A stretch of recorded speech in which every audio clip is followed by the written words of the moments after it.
Bon, je prends le risque de me répéter, mais je vais quand même annoncer qu'il y a tout un tas d'événements à ne pas manquer cette semaine, et on va même parler un peu ciné.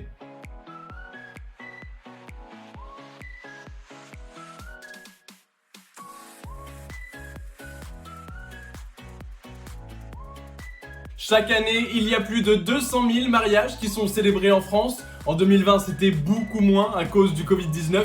Et si jamais tout ça, ça vous manque, vous pourrez vous rattraper dès lundi avec le lancement de la 5e saison de Mariés au premier regard sur M6. Avec qui? Je peux même pas te dire, je sais pas si elle est blonde, si elle est brune, si elle est grande, petite. L'émission s'est bien évidemment pliée à toutes les restrictions sanitaires. Les tournages des mariages ont eu lieu en septembre alors que c'est habituellement au mois de juin. Les cérémonies ont été organisées à l'extérieur.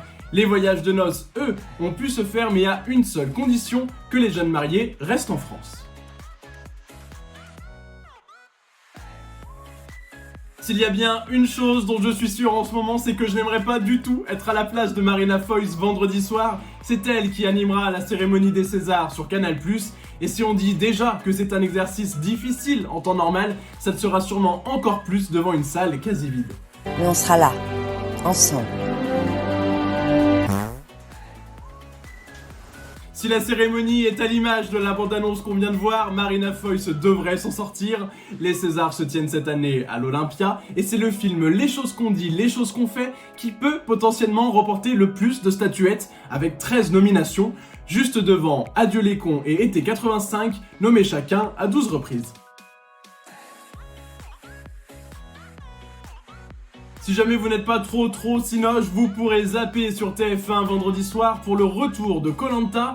3 mois après la fin de la dernière saison, on a le droit à une nouvelle édition tournée pour la première fois en Polynésie française. Et cette année, terminer les 4 équipes, c'est le retour des jaunes et des rouges. Est-ce que quelqu'un souhaite utiliser une arme secrète ? Mais alors, qu'est-ce que c'est que cette histoire d'armes secrètes? Eh bien, c'est la grande nouveauté de cette saison.